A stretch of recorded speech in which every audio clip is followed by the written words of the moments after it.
The M151 kept rolling along as the lightweight, high-mobility general-purpose vehicle replacing the famed World War II Jeep back in 1961. Officially named the Military Utility Tactical Truck, or MUT, most servicemen generally referred to it as a Jeep. The vehicle spanned more than 40 years in 4 manufacturers and were everywhere that the Army was deployed.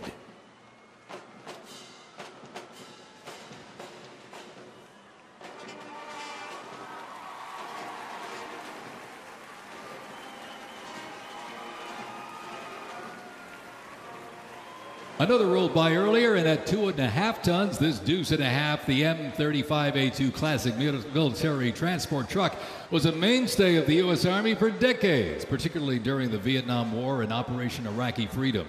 The deuce and a half proved its value moving cargo, supplies, and soldiers. Its capabilities include up to 5,000 pounds off-road and 10,000 pounds on-road, making it ideal for moving just about anything. In the jungles of Vietnam, the U.S. Army faced a new kind of war. Helicopters became the new workhorses of battle, delivering troops, firepower, and supplies into some of the most unforgiving terrain on Earth. This is the U.S. Army in Vietnam, the era of air mobility, fierce firefights, and unwavering brotherhood.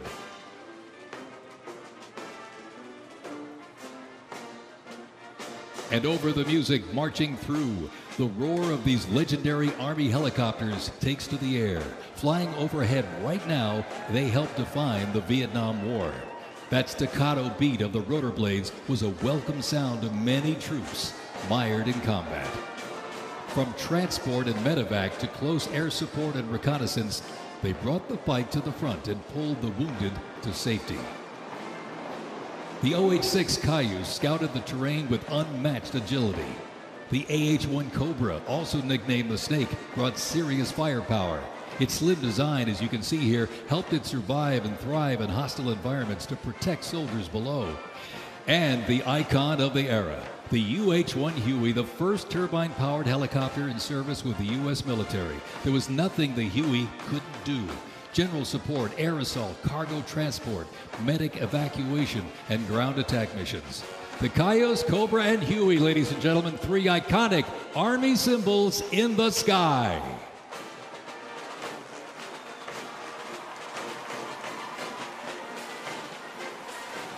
The 1st Cavalry Division Band, based out of Fort Cavazos, Texas, has played a vital role in U.S. military history. Since its origins back in 1855 as the band of the 2nd Cavalry, it has supported operations from the Civil War to Desert Storm.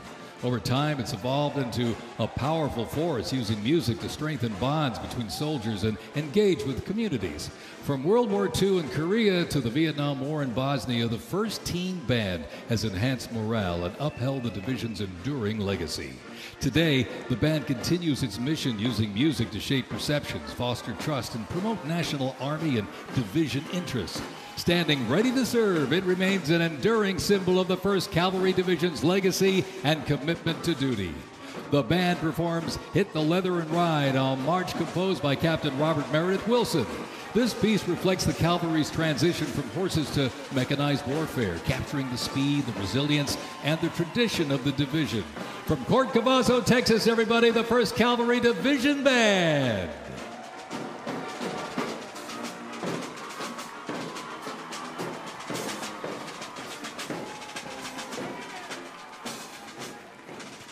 The U.S. Army deployed large numbers of troops in support of the Vietnam War.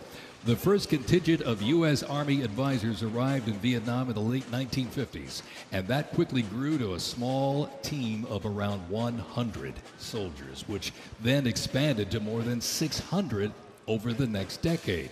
As the war intensified, troops' numbers quickly grew as the war between the South Vietnamese government and the communist insurgents supported by North Vietnam intensified.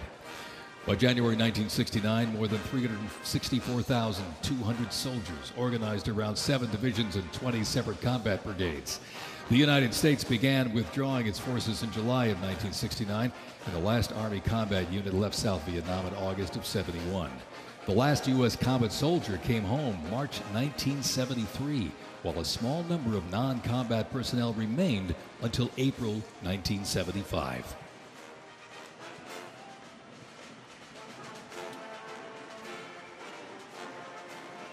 Representing the Vietnam War era is the 101st Airborne Division based out of Fort Campbell, Kentucky.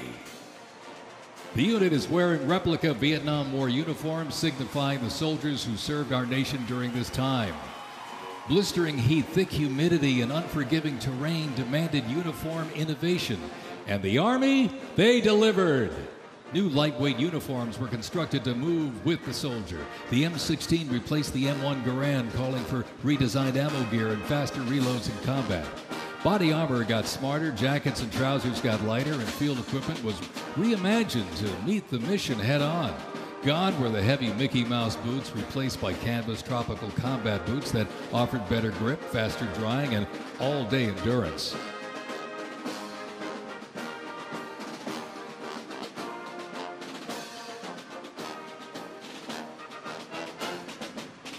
Special thanks to our sponsor, Oracle.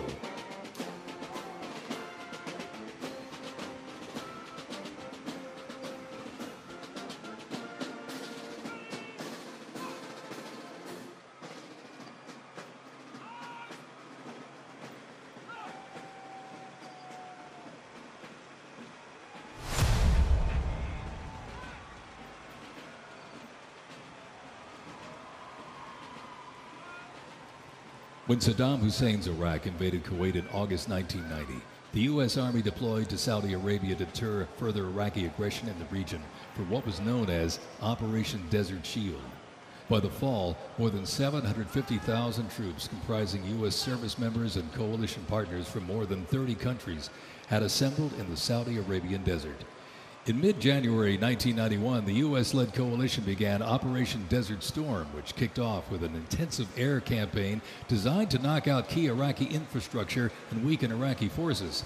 The ground offensive was launched in early 1991, where military forces overwhelmingly destroyed enemy tanks and vehicles. After only 100 hours of ground combat, coalition troops liberated Kuwait, and the Gulf War ended with Iraq's surrender.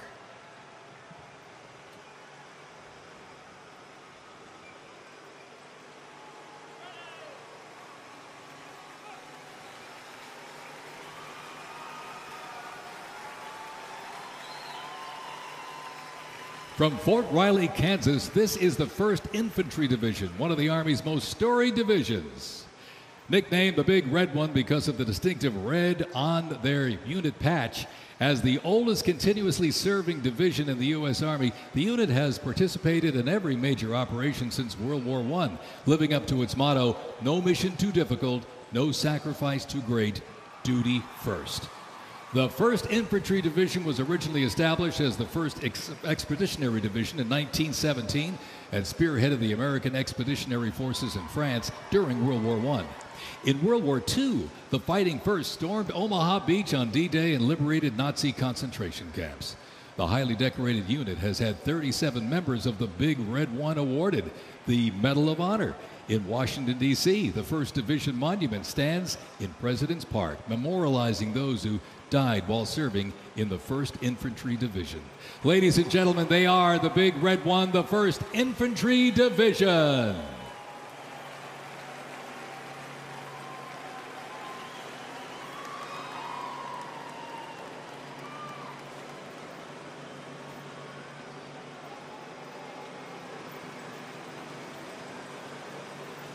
More military rolling stock. During Operation Desert Storm, the M2 Bradley fighting vehicle proved its value on the battlefield. It is fast, it is tough, and it is lethal. Named for General Omar Bradley, a leader from West Point's famed class of 1916, the Bradley was built to carry troops into combat with protection and power. Armed with a 25mm chain-driven cannon and twin-tube launched optically tacked wire-guided missiles, it played a critical role in clearing the way during the ground assault into Iraq. While the Paladin looks and sounds like a tank, it is technically a self-propelled howitzer and was first introduced back in the 1960s. Over the years, it's been upgraded to perform in versatile battlefields from Vietnam to the Soviet Union to Iraq.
In the Gulf War, no division hit harder or moved faster than the 1st Armored.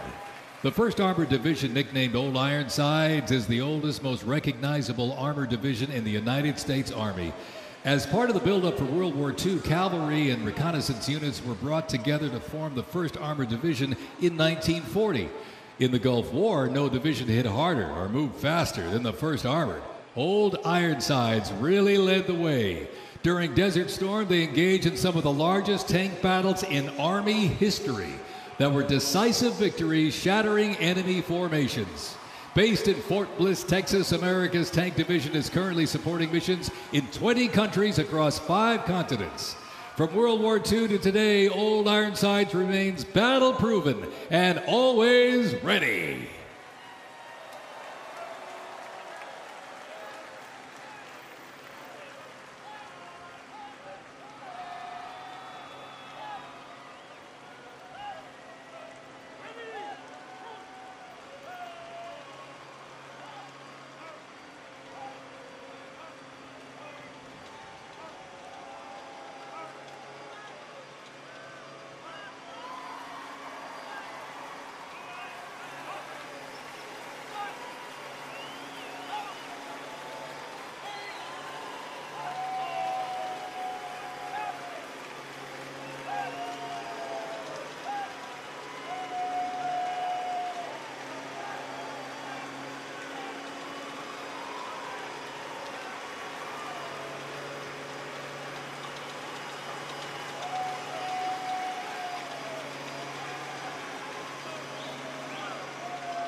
First used in Operation Desert Shield and Desert Storm, the M119 howitzer brought precision firepower to the front lines.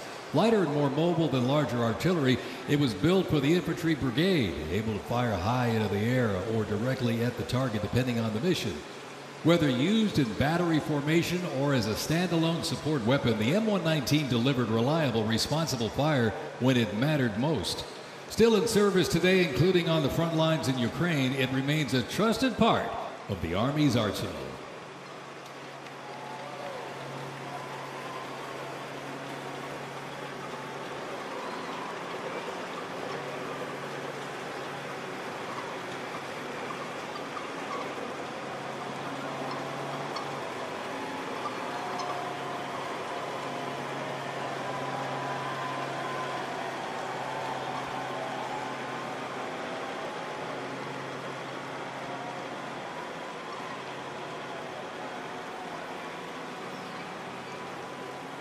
Special thanks to our sponsor, UFC.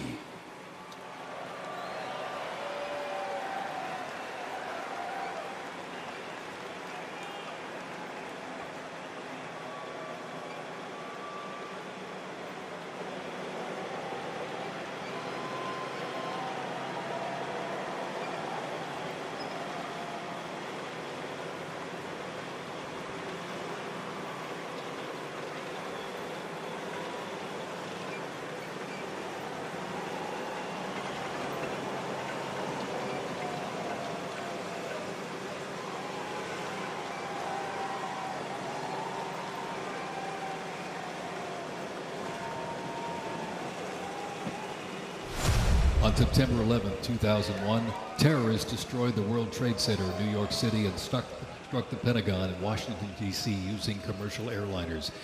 In response, the U.S. launched the global war on terrorism. The U.S. would stop potential threats around the world and take the fight to terrorist groups and the nations that back them.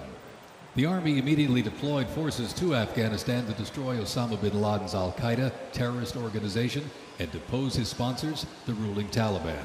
The 2003 President Bush expanded the war to Iraq.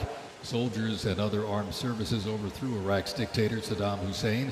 The fight to stabilize Iraq and prevent terrorist groups from overthrowing its new government continues to this day. The campaign in Afghanistan lasted until 2021 when U.S. forces withdrew and the Taliban returned to power. Over the course of the two-decade conflict, over 2 million servicemen and women, less than 1% of the American population, deployed in support of the global war on terrorism. Most of those who served were members of the United States Army.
The global war on terrorism saw the introduction of a range of new technologies on the battlefield. The 8-wheeled Stryker armored combat vehicle is the first new military vehicle to enter service in the U.S. Army since the Abrams tank back in the 1980s. The vehicle was developed to fill a gap in the Army's inventory between a lighter infantry and heavy armored unit. The Stryker armored combat vehicle enables the team to maneuver in close and urban terrain, plus provide protection in open terrain and transport infantry quickly to critical battlefield positions. The first Stryker vehicles were fielded back in 2002 with the first Stryker Brigade combat team deploying to Iraq in 2003.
U.S. Army Rangers, predating the Revolutionary War, fought in the War of 1812 as part of the regular Army and patrolled the frontier from Ohio to western Illinois on horseback and by boat, with the likes of Daniel Boone and Abraham Lincoln in their ranks.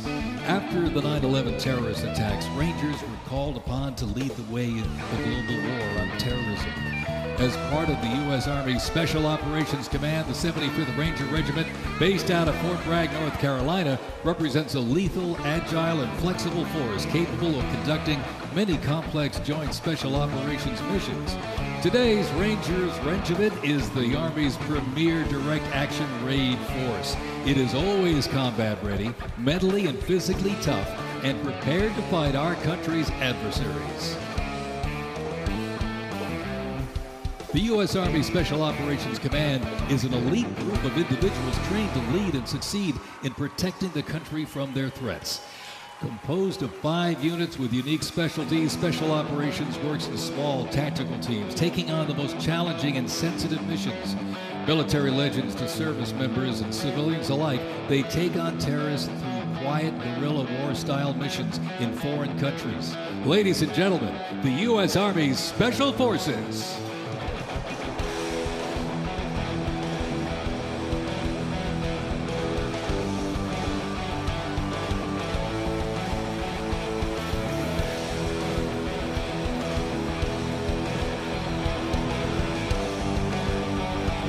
The Stryker Brigade Combat Team combines the capacity for rapid deployment with survivability and tactical mobility. Adaptability and continuous transformation to overcome our enemies is vital. Fighting an elusive enemy in distant places and at home requires new tools such as unmanned aerial vehicles for surveillance and the Blue Force Tracker to see real-time details of troop movements. The United States does not face the challenging international environment alone. Our network of allies and partners is an advantage that our adversaries can never hope to match. Over 80 nations have fought alongside the United States or assisted in during the global war on terrorism.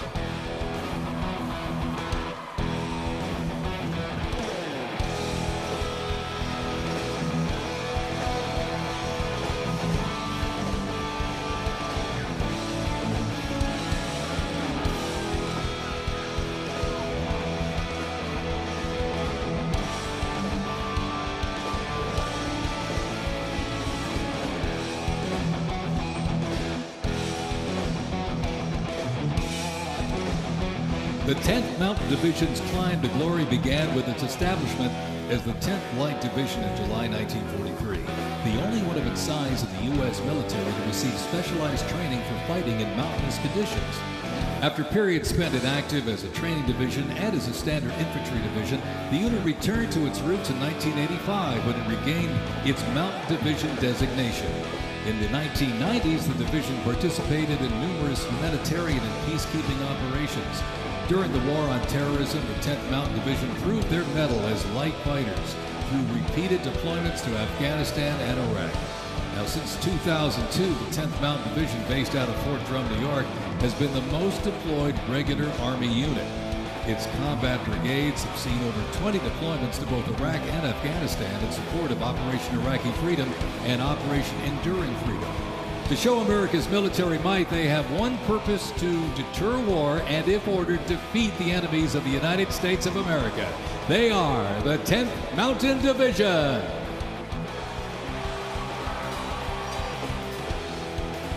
Investments in cutting-edge systems, drone technology, and abilities strengthen the force, equipping soldiers with tools they need to protect the country and defend democracy.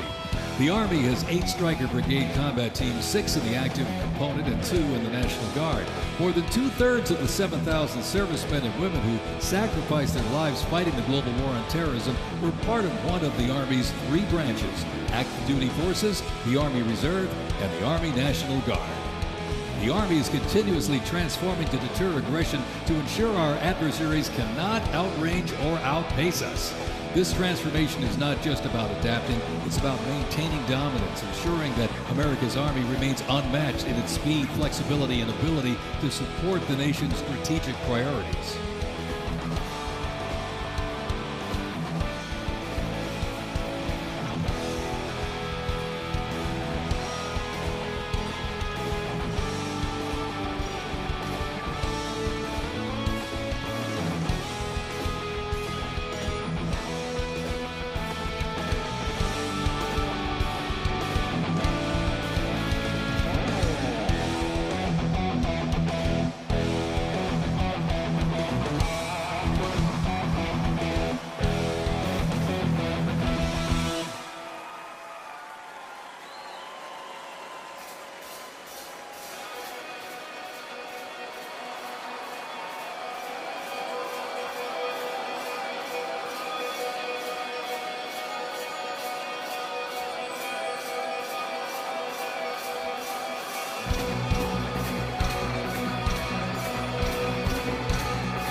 Special thanks.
today, the U.S. Army's mission is to deploy, fight, and win our nation's wars. How?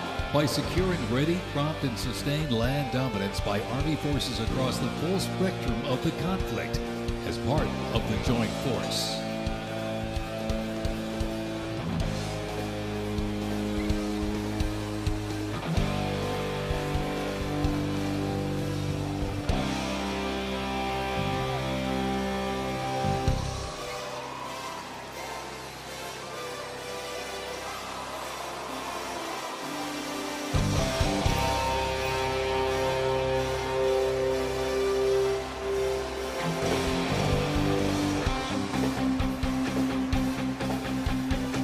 Keeping the Army forces battle-ready and nimble makes transportation for the U.S. Army a very vital element.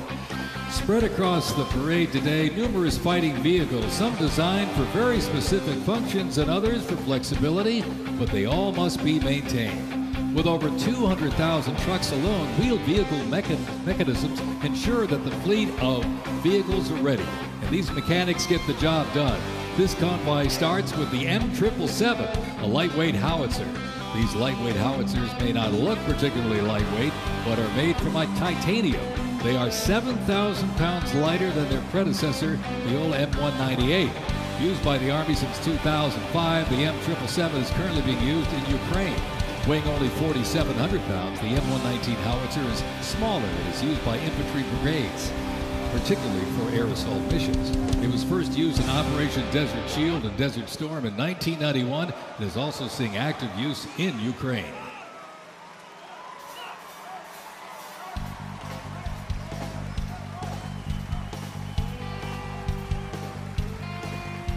The 7th Infantry Division, stationed at Joint Base Lewis McChord, has been seeing continuous combat action ever since activation in World War I. From Europe to the Aleutian Islands, Japan, Korea, Afghanistan, and the Pacific, the Bayonet Division boasts a proud history of answering the call of its motto, "Trust in Me," with resolute dedication. Sent to deployments and conflicts around the globe since it was founded, the division returned to Fort Lewis in 1971, its first time on American soil since 1934. The 7th Division, originally called the Hourglass Division due to their patch design, gained the nickname Bayonet Division during their deployment to Korea in June of 1950. At Incheon Landing and during the liberation of Seoul, they were credited with plunging the bayonet into the heart of the enemy, with 13 members of the division receiving the Medal of Honor. The 7th enables and sustains the combat readiness of 2 Stryker Brigade combat teams and a Combat Aviation Brigade.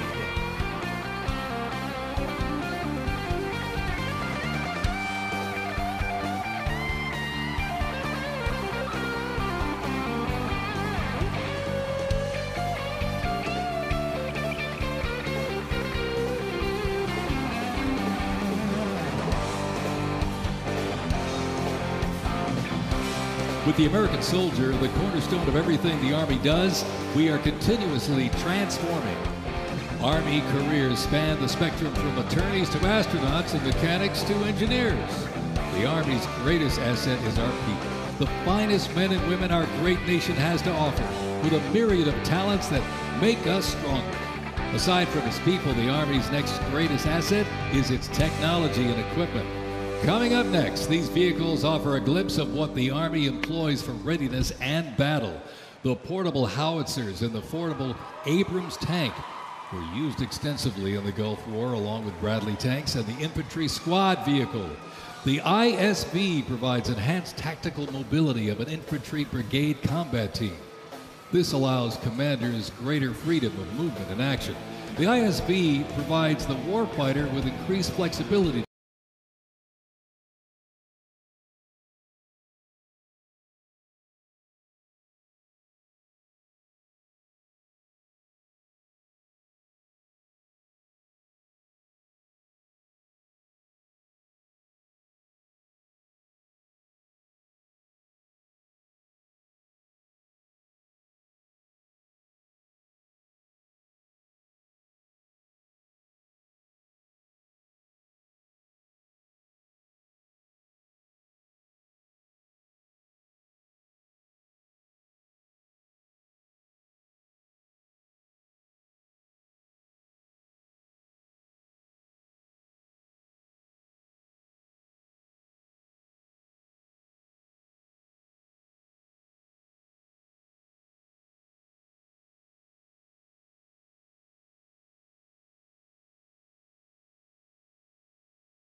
When duty calls, U.S. Army soldiers don't just answer, they lead. From Fort Bragg, witness a powerful demonstration of strength, purpose, and the unmatched capability of today's Army.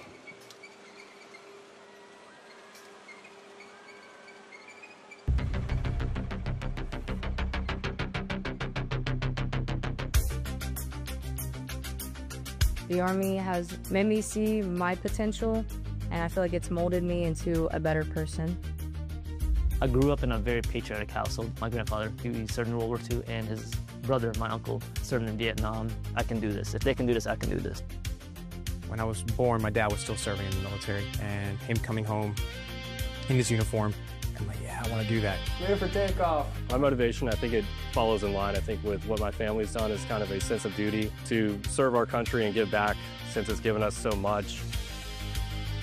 I'm a very, let's say, timid person, but definitely helped me become a more confident person.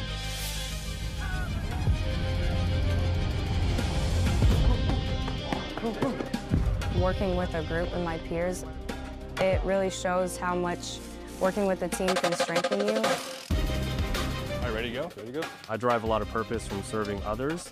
I think serving something bigger than myself gets me out of bed every day. If you follow it up, you follow it up.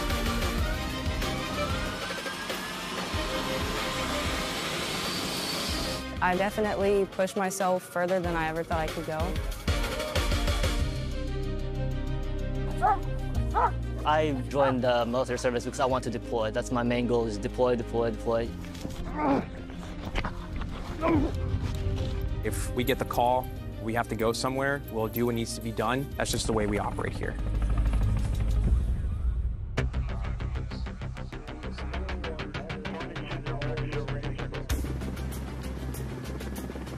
This is one of the few jobs in the nation where we all take an oath to say, I'm willing to put my life on the line for you, and they're willing to put their life on the line for me.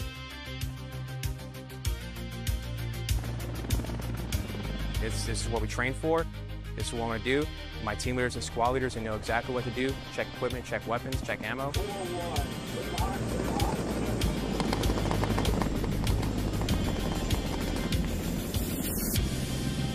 We're always ready to deploy within 18 hours and handle the mission at task.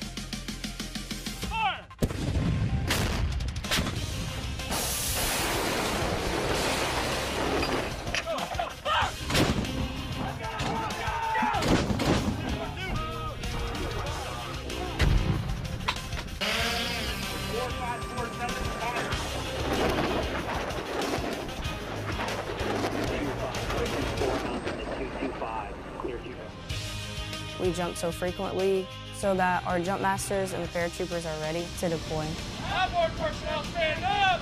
I'm very passionate about being a jump master. The paratroopers, they see you and, you know, they believe in you.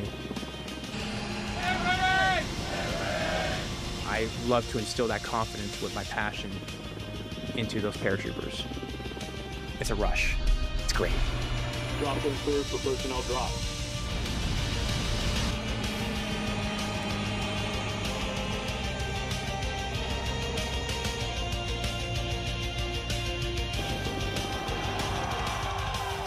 This week we honor 250 years of valor and glory and triumph by the greatest fighting force ever to walk the face of the earth, the United States Army. For 2.5 centuries, our soldiers have marched into the raging fires of battle and obliterated America's enemies. I love the Army. It is a great place to set yourself up for success, to prepare yourself for the future. God bless you, God bless our soldiers, and God bless the U.S. Army.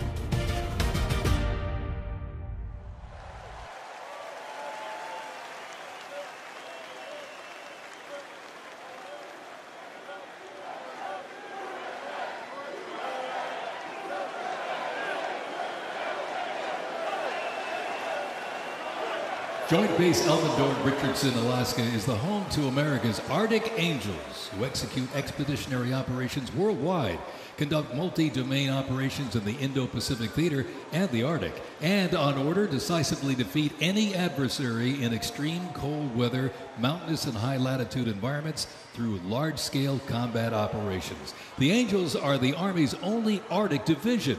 Masters of Arctic warfare, the 11th serves worldwide in all climates. Established in November of 1942, the Angels of the 11th Airborne Division led the way in the Philippines during World War II and spearheaded an amphibious invasion of Luzon and distinguished themselves during the liberation of Manila. After periods spent inactive and stationed in Germany from 1963 to 65, the division operated as the 11th Air Assault Division with the mission of testing and refining the Army's helicopter-centric air mobility doctrine. Activated once again in June of 2022, they remain dedicated to defending America's interests throughout the Arctic, in Alaska, and beyond. The 11th Airborne Division, America's Arctic Angels.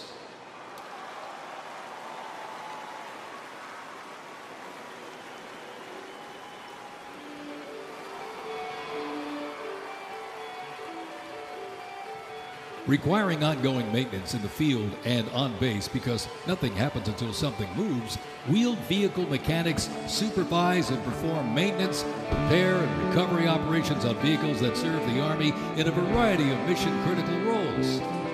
Included in the array of mobile artillery such as Paladins and the Abrams tank is the Joint Light Tactical Vehicle known as the JLTV. It's highly adaptable, providing protected and sustained mobility for personnel and payloads. The JLTV is known for its off-road capability while providing armor against small arms and improvised explosive devices. The JLTV right there.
strategic force to an operational force in response to the pressures of the war on terrorism.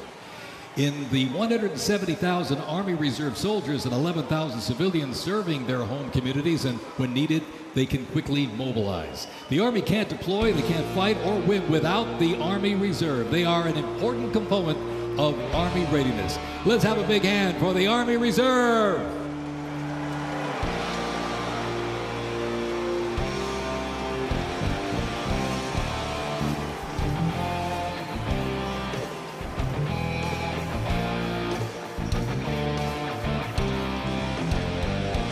Today, tomorrow's Army looks to increase safety and survivability, create efficiency, and streamline processes. The Stryker is a great example of assessing evolving needs and developing the solution. Strykers provide a balance between heavy armor and infantry brigade and combat teams.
When Americans hear the name Bastogne, they remember one of World War II's most heroic defenses, the Battle of the Bulge.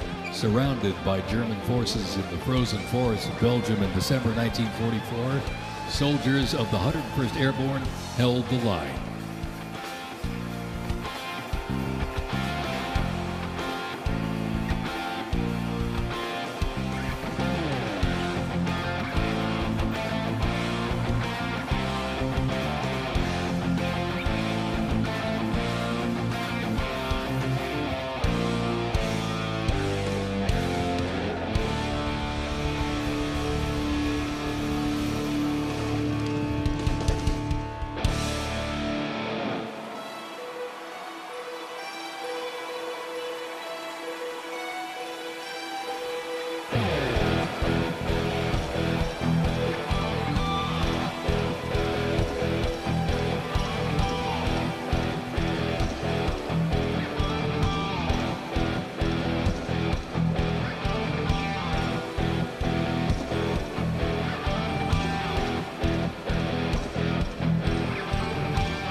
unit before you is a platoon from the multi-purpose company's 2nd Battalion, 327th Infantry Regiment, 1st Mobile Brigade, 101st Airborne Division, Bastogne.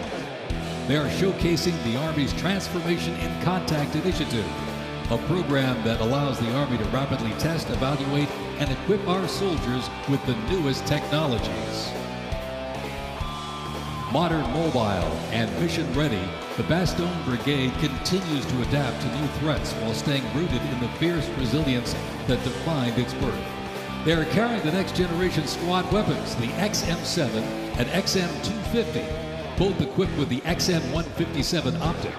The vehicles are the infantry squad vehicle, a new mobility asset that can rapidly move through most terrain types. The trailer is the S-MET, and it's capable of carrying heavy loads under its own power through restrictive terrain. This platoon is equipped with 3 types of small unmanned aerial systems. They are the Ghost X, located on the S-MET, the C-100, and right above us there, the X-10D, which are flying above the formation right now.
The Bradley fighting vehicle has proved itself to be lethal and survivable in multiple theaters since it first fielded back in the 1980s.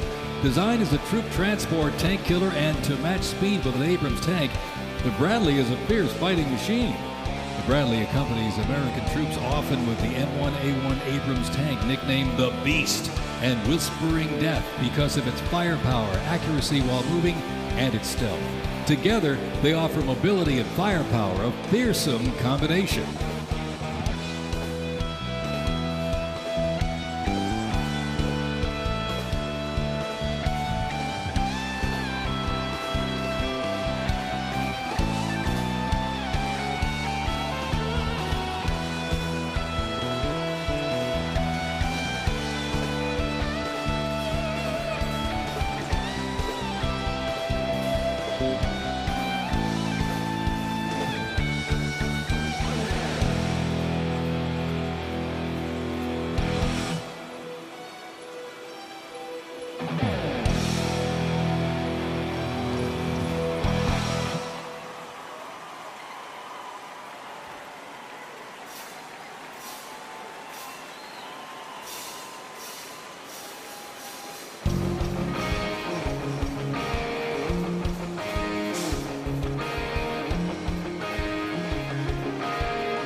And high in the sky, the AH-64 Apache. It's the premier attack helicopter in the world. The Apache entered service in the mid-1980s and continues to evolve and modify to meet worldwide threats. It can deliver intense fire on the battlefield with an array of aerial rockets, guided Hellfire missiles, along with 30mm cannon fire. The aircraft you see here is configured with a sophisticated targeting radar system and can operate in poor visibility and in the black of night.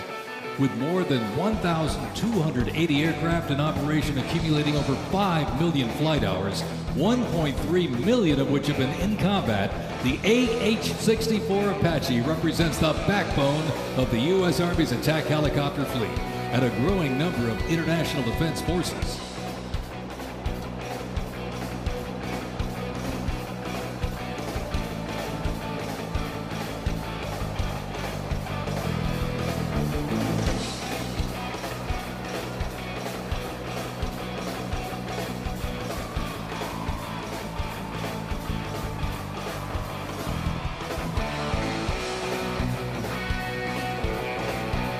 Special thanks to our sponsor, Lockheed Martin.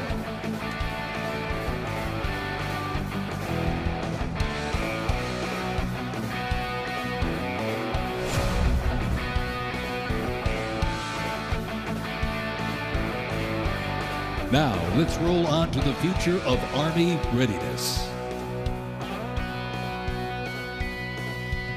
The Army Research Laboratory robot dogs reflect the latest in Army innovation. Look at this. Much like a true canine, these robots can go where soldiers cannot. They have increased mobility, improved tactical awareness, reduced risk to soldiers, and enhanced teamwork. Replacing soldiers, robot dogs can explore terrain that may be difficult for soldiers to traverse, dispose of explosive ordnance, and act in defensive posture or aggressive capacity when armed.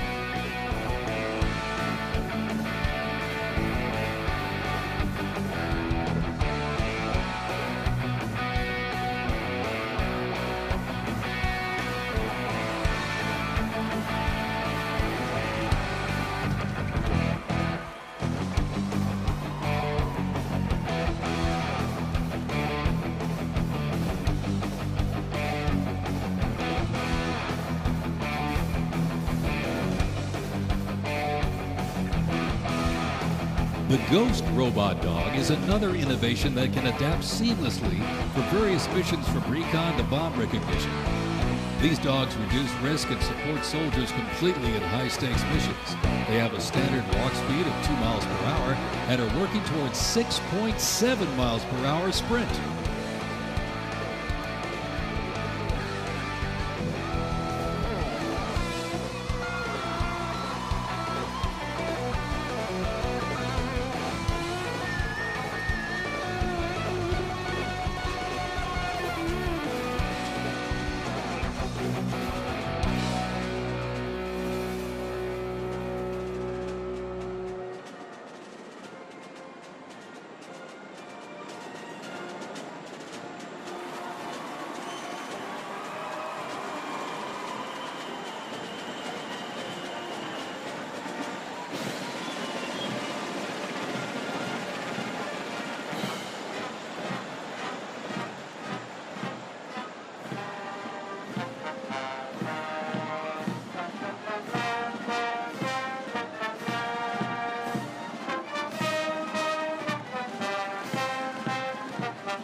As the oldest continuously serving Army band and the oldest unit at West Point, this is the United States Military Academy Band, ladies and gentlemen. West Point Band traces its history to a single drummer and fifer appointed by George Washington during the American Revolution. Over the next 2 centuries, this band evolved into one of the most capable and versatile performing groups in the world.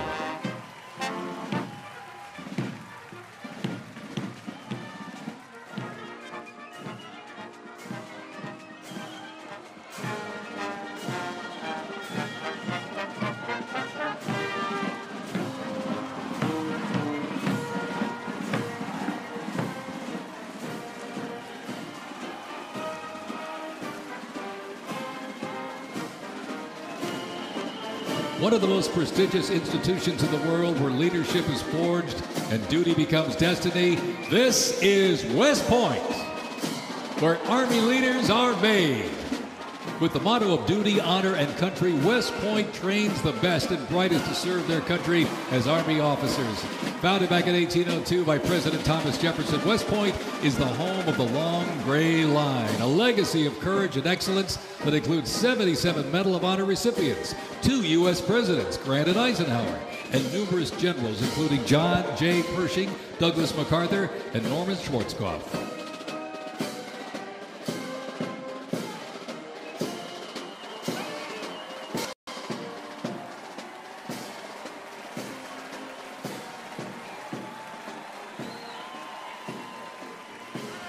Upon entering the United States Army, all recruits undergo initial entry training, a highly intense and a challenging training period aimed at developing a soldier's physical and mental toughness, instill discipline, train them in essential combat skills, and foster teamwork. IET transforms civilians into soldiers based on the 7 core Army values: loyalty, duty, respect, selfless service, honor, integrity, and personal courage.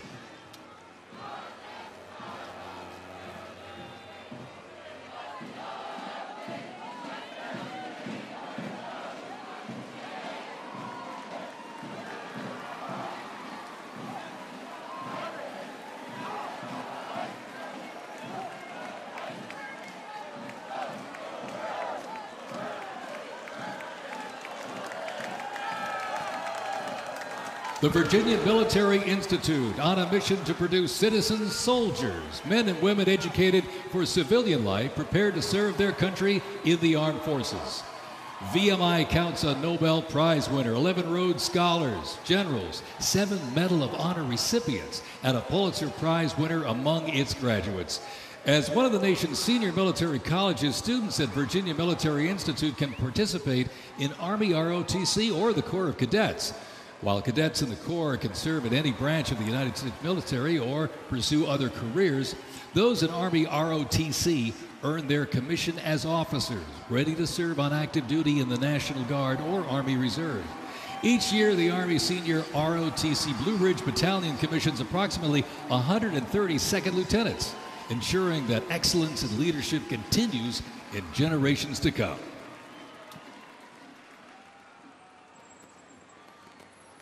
The Citadel, the Military College of South Carolina, offers students the opportunity to participate in Army ROTC or the Historic Corps of Cadets. Founded in 1842, the Citadel is the 3rd oldest of the senior military colleges and is known for its Corps of Cadets living and studying under a classical military system that makes leadership and character development essential.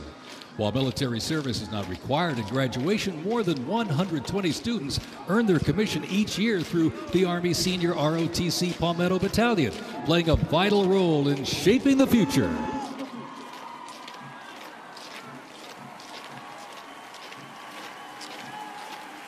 As one of the nation's senior military colleges, Texas A&M University is home to both Army ROTC and the renowned Corps of Cadets.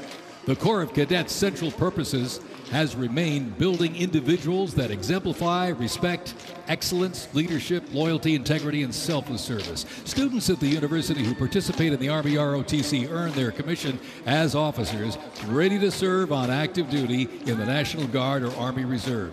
Each year, the Army Senior ROTC Warrior Training Battalion at Texas A&M proudly commissions more than 90 second lieutenants and is honored to shape the future leaders of the U.S. Army.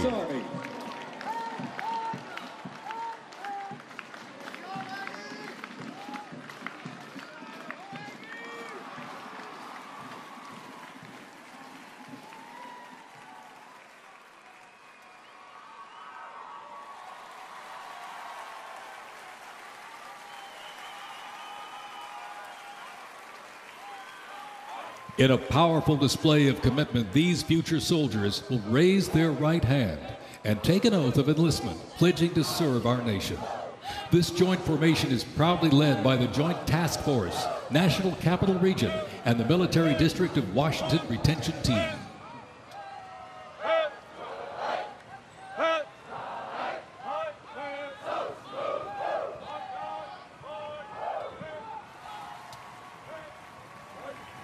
Shaping tomorrow's Army, West Point's most inspiring cadets remind us that America's future is courageous and in capable hands.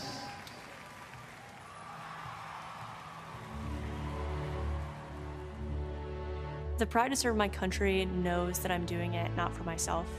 Every day I put on the uniform, I'm not just representing Caroline Robinson. I'm representing my company here at the Academy. I'm representing West Point. I'm representing the United States Army, and ultimately, I'm representing the United States of America. I really came to West Point because belief in the American dream and giving back to our country. You're a part of something that is much bigger than yourself. You're a part of a tradition of excellence and a legacy that's connected not only to the Academy, but to the American Army. I'm surrounded by people who want to make themselves better and serve our country. Excellence is their baseline, and that to me is what it means to be a West Point cadet. From the earliest days of our nation, this supreme tradition of American military service has been passed down from soldier to soldier and generation to generation, and it's a beautiful thing to watch. My brother preceded me here, and originally I didn't really know what West Point was until he came. But when I saw the mission that they were committed to, of upholding the principles of American democracy and protecting the Constitution, I knew it was somewhere I had to be. Every time that we lived outside of the United States, I always developed this sense of gratitude and pride of being an American, and I wanted to give back to my country what it gave to me. And it wasn't until I zipped up the blouse and I put the belt on for the first time that I realized that I was going to be serving my country, and it felt right. West Point was the place that I needed to be, and more importantly, the Army was where I wanted to be. I just looked to the left and right over basic training and realized that we all had the same American patch on our shoulders, that we're all fighting for the same thing. I mean, there was no better feeling in the world knowing that every single person around you is committed and willing to die for that mission.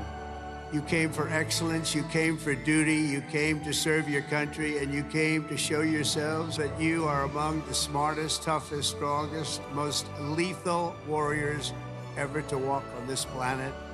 What excites me the most about my future in the Army is the opportunity that I'm going to have to give back to the American soldiers that I'm going to be leading. Because ultimately, they don't get to choose. And to me, it's that burden of responsibility to be the best leader. And as a young officer, that's going to be exactly what I get to do. I was the cadet basic training first detail for the first 3 weeks. And I got to see the new cadets come in from their families' homes and being in process on their very first day and watching them grow so quickly. I would do all the formations, and I looked out at these 1,000 new cadets, people who just come out of high school. They were completely different people. I don't think there's another institution in the country like West Point where the student body is so committed to furthering the mission of America and ensuring our democracy and freedom for generations to come. I'm really surrounded by the best of the best, and that's when I realized this is a place that I absolutely want to be. West Point itself is an amazing institution, but it only provides opportunities. The people here have to choose to take those opportunities and grow and lead and serve. And the people here want to do that. And I'm proud to be a part of that. And I would tell any high schooler who is considering it, you won't regret it.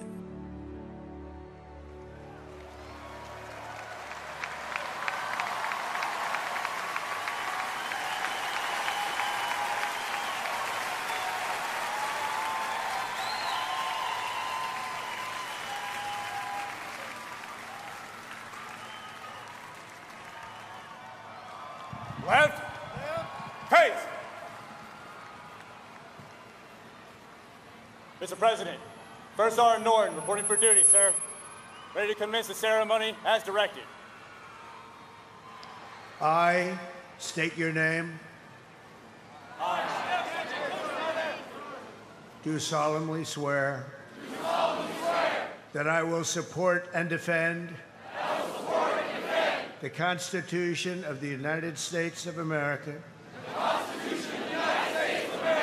against all enemies, foreign and domestic,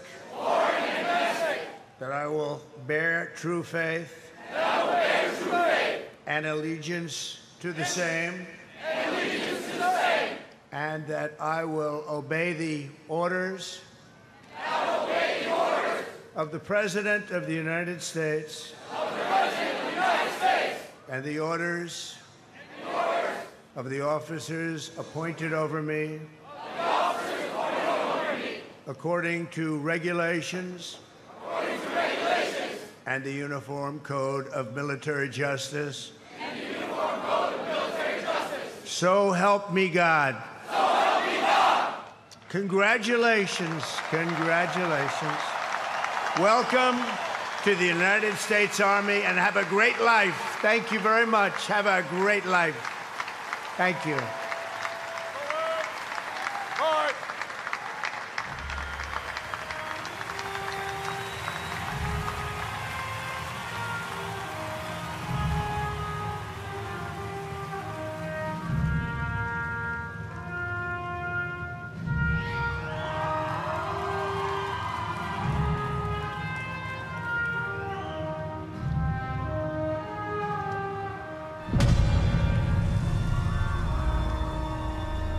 Ranger School is the best life insurance policy for our Army. It will always end with two people facing off with each other, and we need young leaders to be able to close with and destroy the enemy and defend our nation's interests forward. Surrender is not a Ranger word. It's not an option. I know that I'm not going to be able to get to do this again. This is my chance. It all starts at the legendary Ranger School, the crucible where these elite warriors are forged. It has been described as the longest approved gut check in the Army. Over 62 days, students will patrol hundreds of miles over mountains and through swamps under the crushing weight of their equipment. All the while, they are deprived of both food and sleep, forced to perform at the very edge of their physical limits. But it's not just the physical challenges that make Ranger School so intense. The mental strain will break these soldiers down to their core. If I have a come to God moment, I have to take my PC off my patrol cap. And on the inside of that, my commander gave me a Ranger tab, the yellow and black one that you get during graduation. And I pinned it to the inside of my PC. Ranger School is not for the faint of heart, but for those who are up to the challenge, it is the ultimate proving ground. They already didn't have enough beds for the people in our company. And our eyes reminded us that we don't have enough beds because there's not going to be this many people by tomorrow. Just a slight reminder that there's too many of you anyways, and not all of you are going to pass. Rangers, if you don't figure it out, you're about to get another casualty. It's completely different than what people would think Ranger School is like, but you can't put that into words, so it's hard to tell somebody something that you have to experience for yourself. They got a saying, it's called as the tab turns. So Ranger School is continuing to change and to develop, but at the end of the day, it is the same, right? They're always gonna put you in scenarios that is gonna test your ability to actually make decisions on the ground. As you go through Ranger School, it is a gut check. It's gonna check you out. And what's gonna get you through it is whether you have it or not. Thousands and thousands of soldiers train all their lives to come here, prepare themselves to come to Ranger School, and only a few hundred leave here every class with the tab. It's not for everyone. I'm not gonna leave until I get it, so just buckle down, stop complaining, and just get the job done.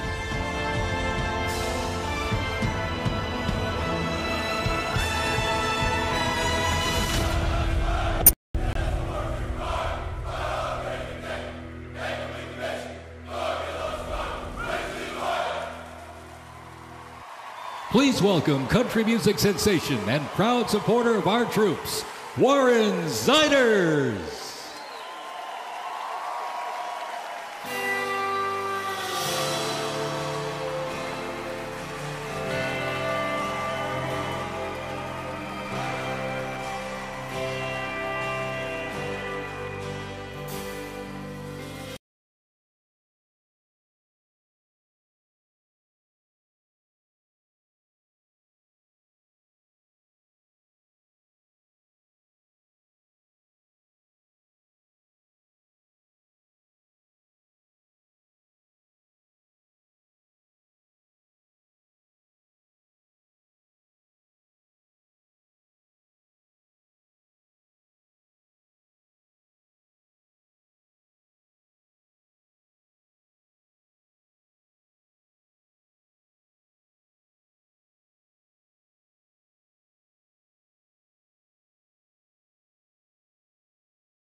I'm not gonna lie, y'all, I'm nervous. But I would just like to say thank you so much for having me here tonight. I am just so fortunate to be here in front of y'all. And thank you guys so much for what you guys do. And honestly, happy birthday, y'all. Happy birthday.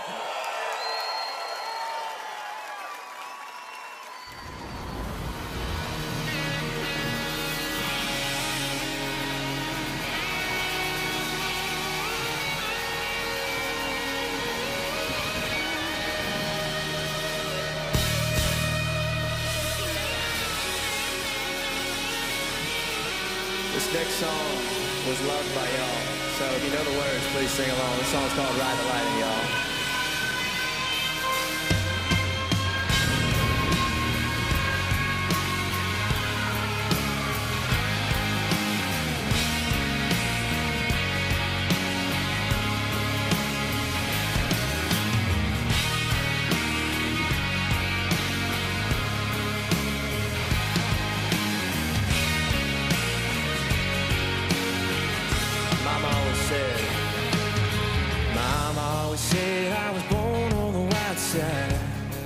She did. One foot in the flames and the other trying to walk the line. Can't say I never saw it coming. I could see the warning signs. Mama always said I was born on the wild side. I guess Mama was right. 'Cause when the clock strikes midnight, gonna ride the lightning, feel the thunder till the darkness pulls me under. Gonna fly on wings of fire, breathing good, Lord lifts me high. Singing, oh, when they call me on. Singing, oh, when they call me on. Gonna ride the lightning.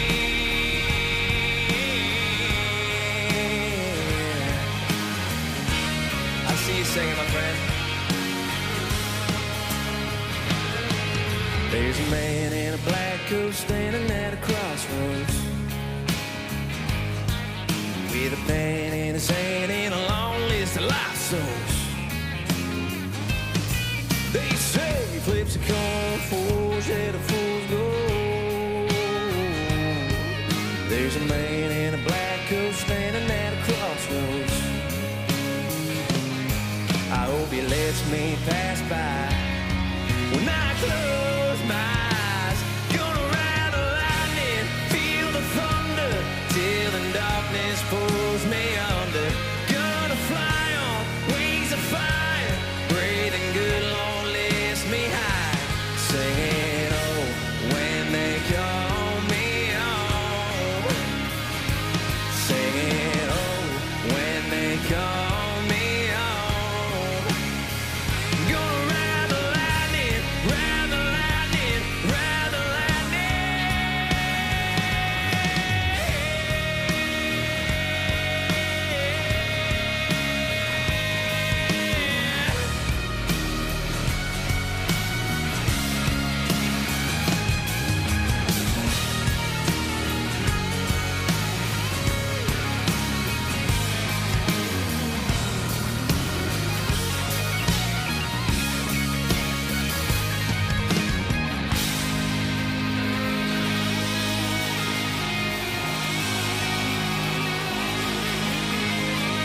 We got one more chorus, y'all.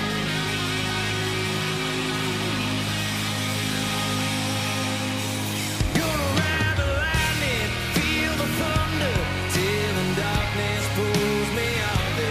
Gonna fly on wings of fire, breathing good, Lord lifts me high. Singing, oh, when they call me on. Singing, oh, when they call me on. Gonna ride the lightning. Gonna ride the lightning.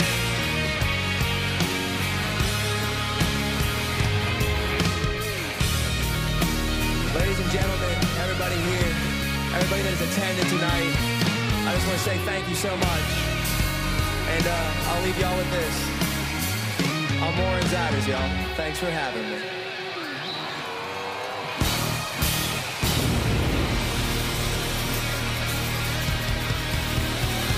It has been my honor, ladies and gentlemen. I really mean that. Thank you so much.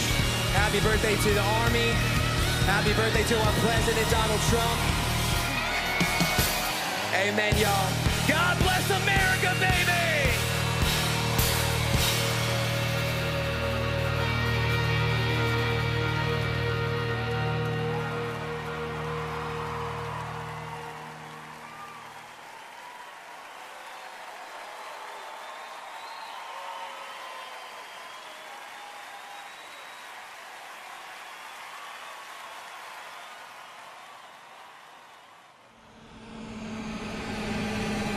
This week we honor 250 years of valor and glory and triumph by the greatest fighting force ever to walk the face of the earth, the United States Army.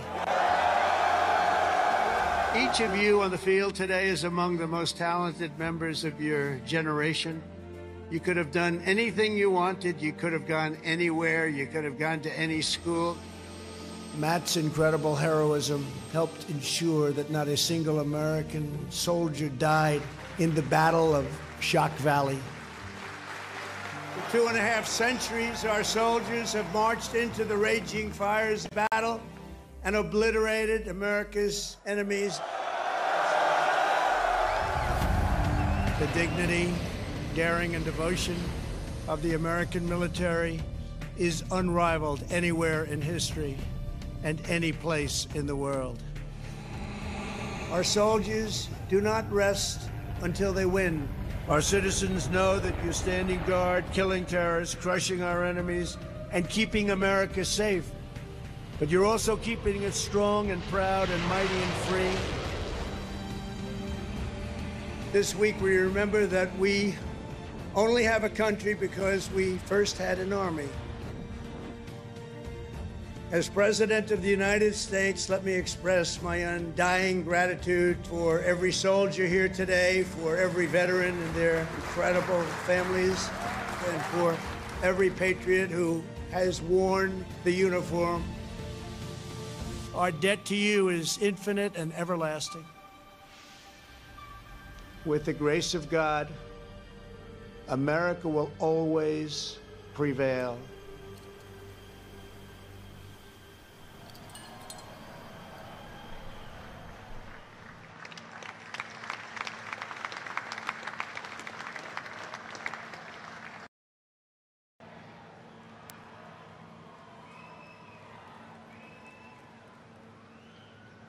Well, let me say to the thousands of Americans who traveled from distant towns and across state lines to be here today, this is your national capital. Welcome to Washington, D.C. We are thrilled to have you.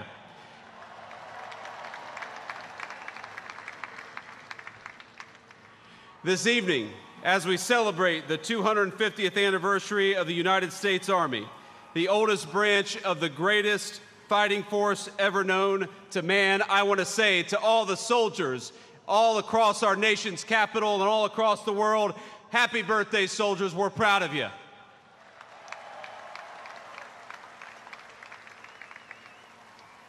And I want to say you represent an unbroken line of greatness, of excellence. And one of the things the President of the United States has told his entire administration, from the Vice President on down, is that we must remember that the young men and women who put on the uniform and serve this nation are our most precious resource. We must honor them, we must respect them, we must fight for them, and that's exactly what the Trump administration aims to do every single day.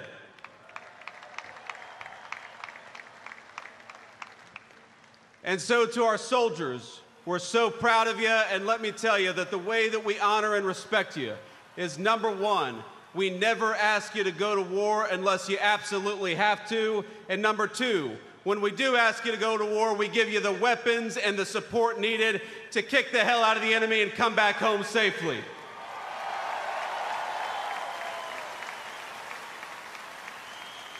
Now, I know I am the last thing standing between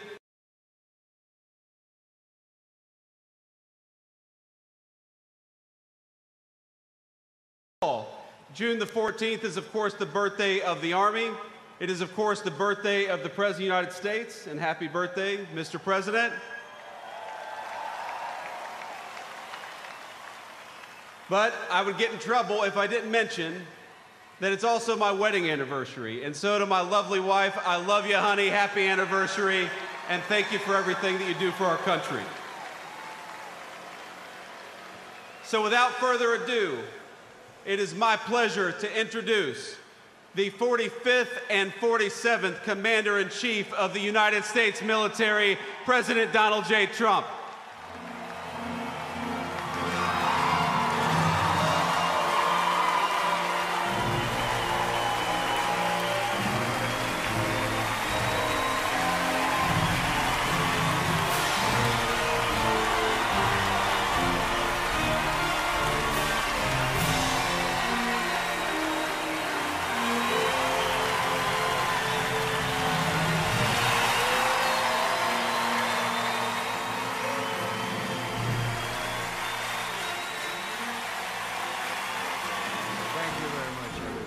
Thank you to Vice President Vance.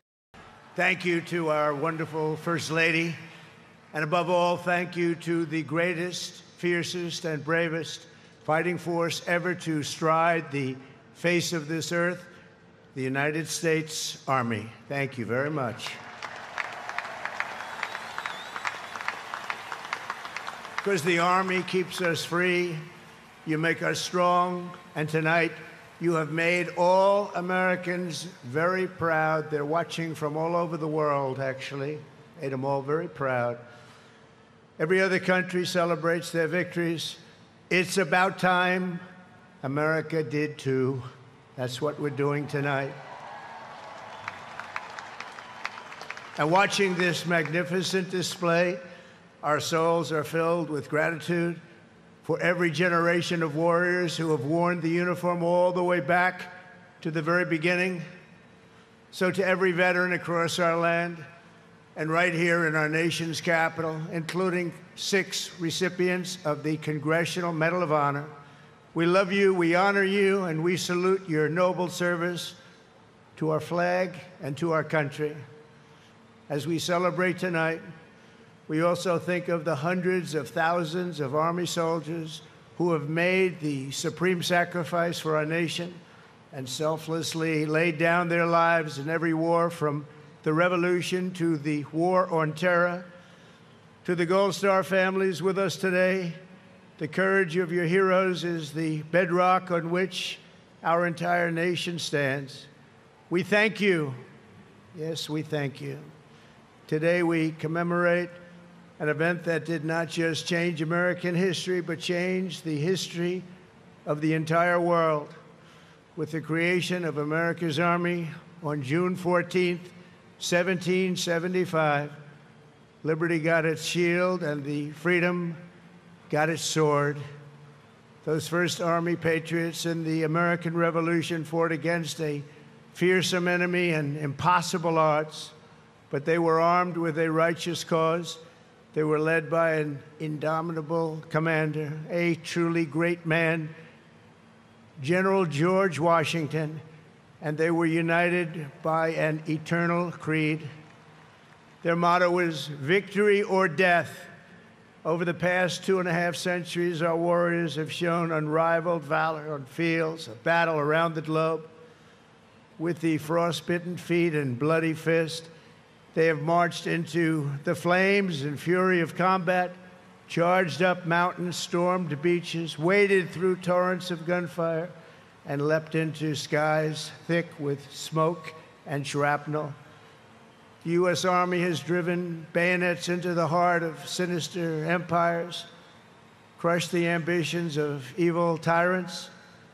Beneath the threads of American tanks, it's done so well, it's done so much, and sent the devil himself flying into full retreat. Time and again, America's enemies have learned that if you threaten the American people, our soldiers are coming for you. Your defeat will be certain, your demise will be final, and your downfall will be total and complete.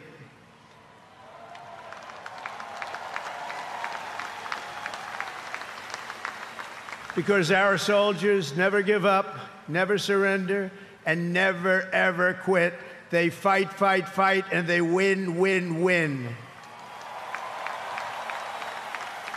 And that's why no institution in history has entered more names into the roster of American heroes than the U.S. Army, the Congressional Medal of Honor, more than anyone or anything. There was Mad Anthony Wayne asked by George Washington to lead a daring midnight raid up the cliffs of Stony Point with unloaded muskets and only their bayonets to fight the redcoats. Mad Anthony replied, "Issue the order, sir, and I will storm into hell for you." Then there was the Civil War general, John Corse, shot in the face in combat. He fired off a message to his commander: "I am short a cheekbone and one ear, but I am able to whip the hell out of all of them." He stayed on the front lines, it seemed forever. In World War II, there was the great Creighton Abrams, besieged on all sides by the Nazis at the Battle of the Bulge. He boldly proclaimed, "They've got us surrounded again, the poor bastards." This is the fighting spirit and unyielding force of the U.S. Army. It has never changed, and it will never, ever change, because there is no earthly force more powerful than the brave heart of a U.S. infantryman or an Army Ranger, paratrooper, or Green Beret. They are the best, they are the finest. From Bunker Hill to San Juan Hill, from Gettysburg to Guadalcanal, from Yorktown to Shiloh, and from the trenches of the Argonne to the mountains of Afghanistan, the Army has forged a legacy of unmatched courage, untold sacrifice, and unequaled and undying glory. Our soldiers have poured out their blood by the bucketful on Missionary Ridge and Heartbreak Ridge, on the sands of Sicily, Normandy, and the Philippines, and on the dusty streets of Da Nang, Baghdad, and Fallujah. Thanks to their extraordinary service and devotion, 250 years later, America stands tall, America stands proud, and America stands free. We're the hottest country in the world right now, and our country will soon be greater and stronger than ever before. Down through history, we've been blessed beyond words by this valiant legion of Army warriors and patriots, heroes and legends. And tonight we affirm with unwavering certainty that in the years ahead and in every generation hence, whenever duty calls and whatever danger comes, the American soldier will be there.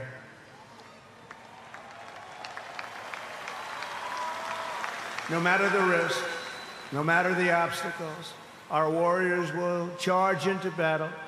They will plunge into the crucible of fire, and they will seize the crown of victory, because the United States of America will always have the grace of Almighty God and the iron will of the United States Army. Congratulations to everybody. We love our country. We've never done better. Thank you. God bless you. God bless the Army, and God bless America.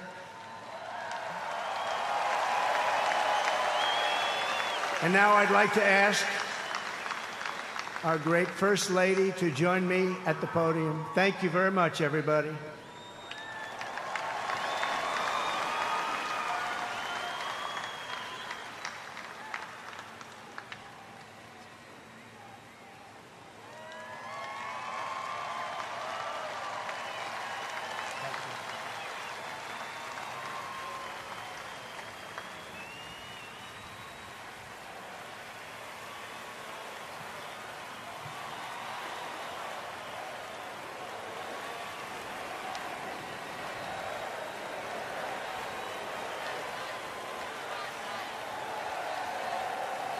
Mr. President, on behalf of the United States Army, the Army Golden Knights, I would like to present to you this flag, which was flown over our nation's capital in free fall during the Army's 250th birthday celebration.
Worked for all my life, and I had to start again with just my children and my wife.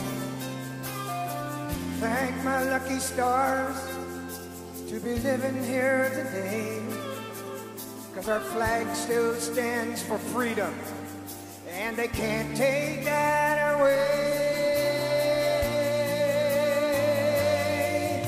And I'm proud to be an American, where at least I know I'm free. And I won't forget the men who died, who gave that right to me. And I gladly stand up next to you and defend her still today. 'Cause there ain't no doubt I love this land. God bless the USA.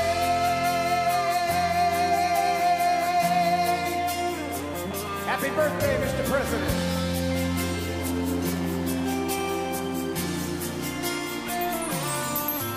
From the lakes of Minnesota to the hills of Tennessee, across the plains of Texas, from sea to shining sea, Detroit to Houston, and New York to LA.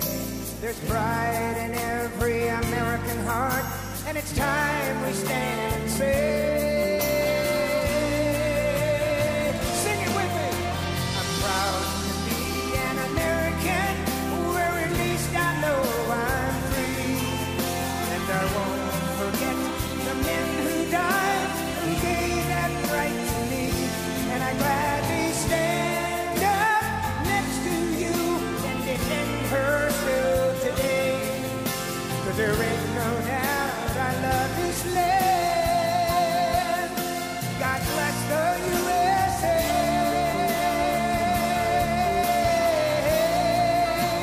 Light up your cell phone. And I'm proud to be an American, where at least I know I'm free. And I won't forget the men who died, who gave that right to me. And I gladly stand up next to you and defend her still today. 'Cause there ain't no doubt I love this land. God bless the USA.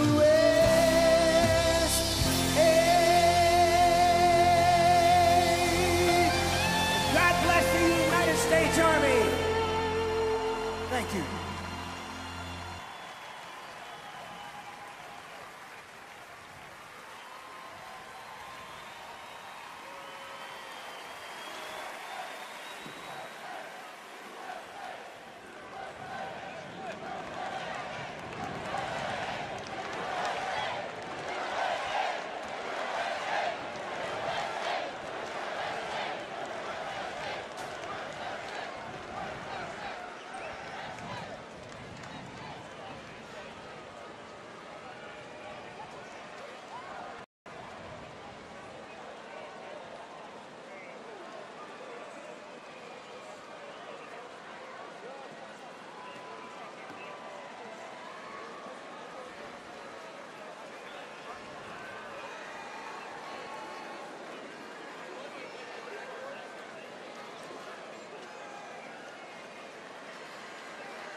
Thank you. Thank you. Thank you, U.S. Army. Thank you. Thank you. Thank you. Thank you, Army. My grandfather and my great-grandfather for your service, for your country, for your family. And I just want to say thank you from a generation that may not have known your name, but I get to live in the freedom because of it. I want to thank all the U.S. service members, men and women, and especially the Army for their 250th birthday. Thank you very much. My grandpa served in the Army in World War II as part of the 82nd Airborne. Thank you, Army, for everything that you do. My brother Rob and my son Alec both served in the U.S. Army. We thank you for your courage, your sacrifices, and the burdens that you may now carry. Thank you so much for doing what you do, putting your lives on the line for other men like me to live the life I live. I just want to say happy birthday to the U.S. Army, congratulating them on 250 years. I want to give a big shout out to my Uncle Zayden, who served in the Army, and thank you for all you do. I'm very thankful for the dedication and the hard work of the men and women of the U.S. Army. Hi, American soldiers. Thank you for all you do. Love you. Our freedom is not free, and we know that we are free because of you and your efforts. Thank you to our Army active duty and veterans for protecting our rights and freedoms. Comes at an immeasurable cost. I'm wishing you the best. Happy birthday. Go on. Happy birthday, Army. Thank you to everybody who's serving today and has served in the past. Love you guys and girls. Thank you so much for everything you do. A big thank you to the men and women that serve our country and everything you guys do for us. Thank you, Army, and happy birthday. Happy birthday, Army. Happy birthday, Army. Happy 250th.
When I raised my right hand, I swore an oath to every generation before me.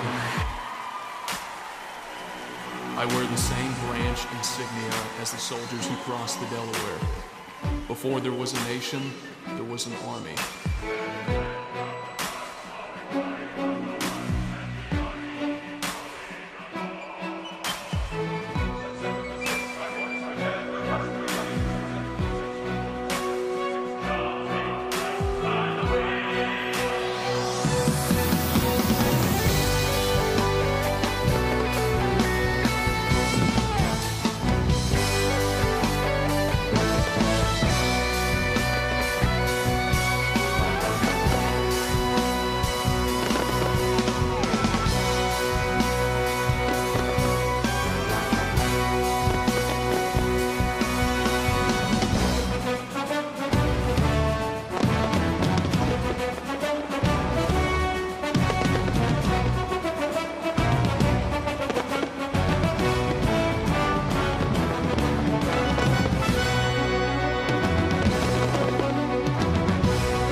seen what division costs.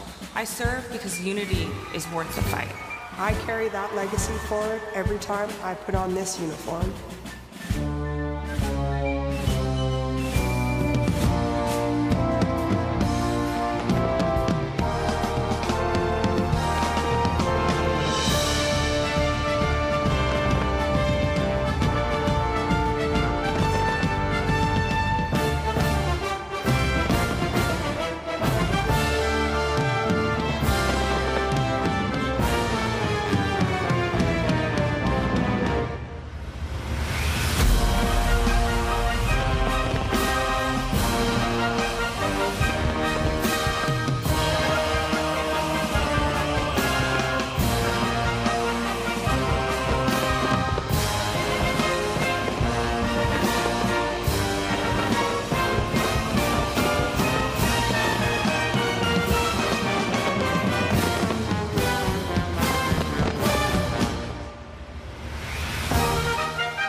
Both of my grandfathers served in the Second World War.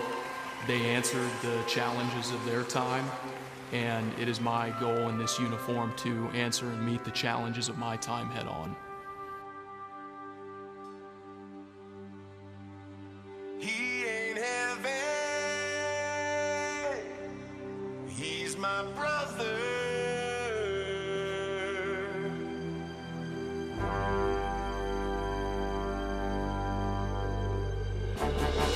Duty, honor, country. Those three hallowed words irreverently dictate what you ought to be, what you can be, what you will be. The heads are up, the chests are out, the arms are swinging, a cadence count. Sound off. 1, 2. Sound off. 3, 4. Bring it on now.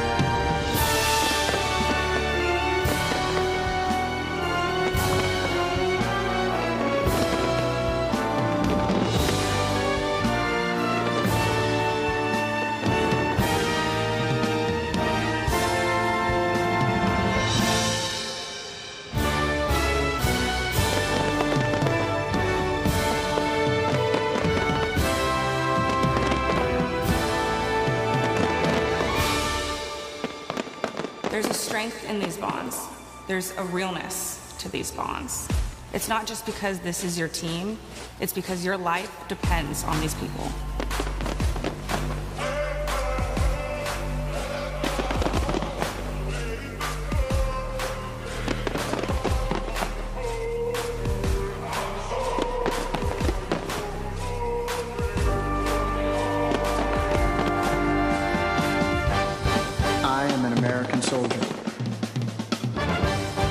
I'm a warrior and a member of the team.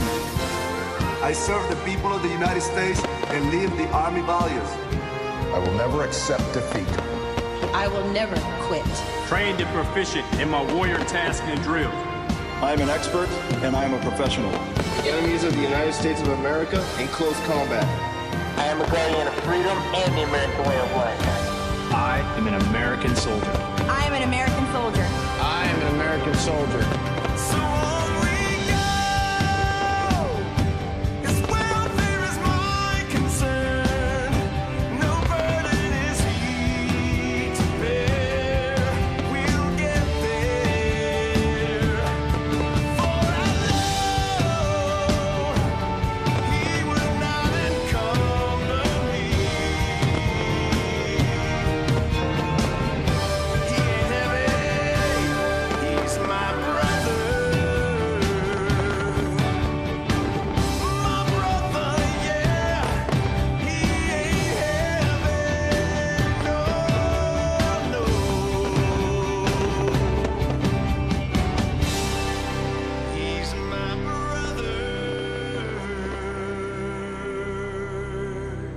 I'm outside guarding the tomb of the unknown soldier.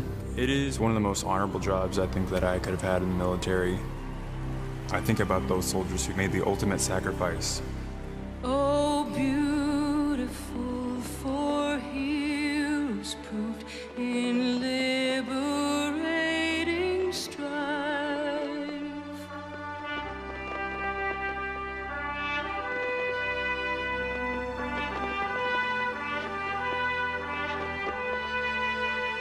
Who more than self their country loved, and mercy more than life.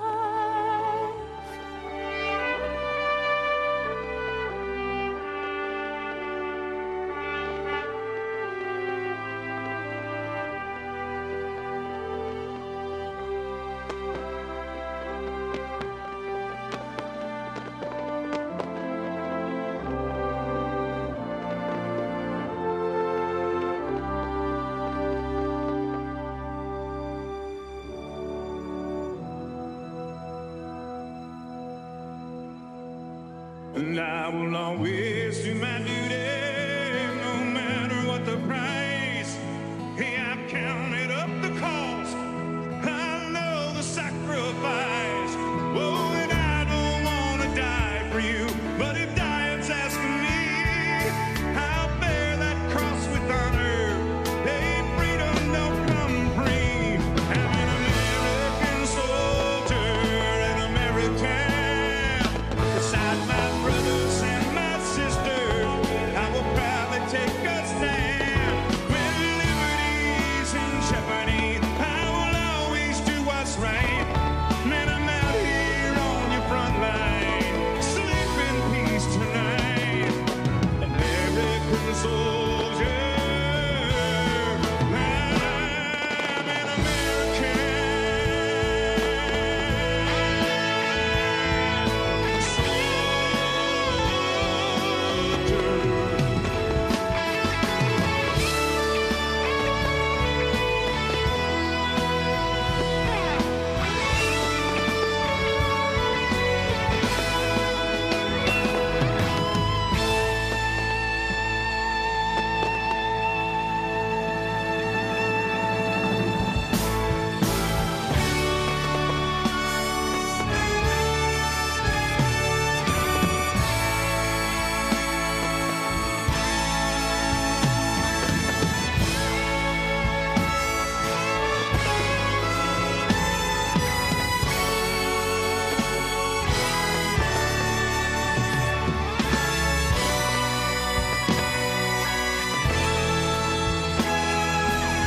It was a humbling experience putting on this uniform. I believe this uniform is a symbol of trust, and it represents the highest ideals of our country.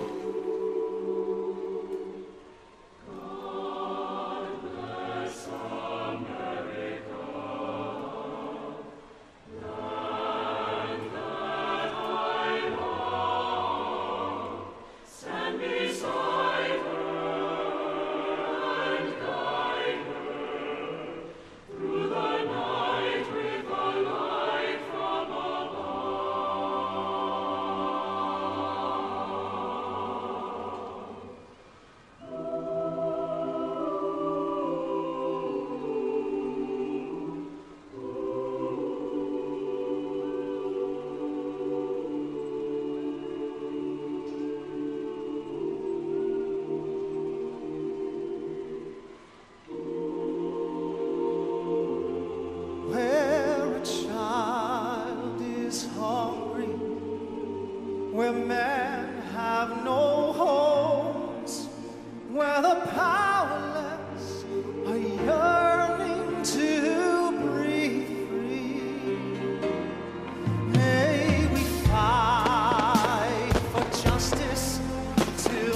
justice for all, and become what God meant us to be.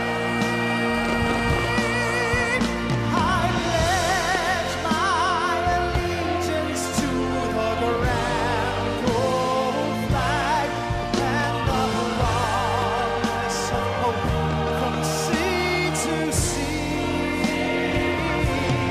Under God, one nation undivided, we will stand 'neath the banner of liberty. Under God, one nation undivided, we will stand 'neath the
Thank you for joining us on this historic occasion. A special thanks to Scott's Miracle Grow and all of the terrific America 250 sponsors that helped make this monumental event happen.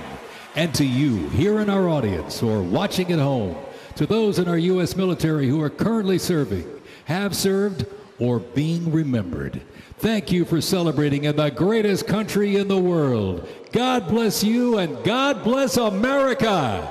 Good night.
you.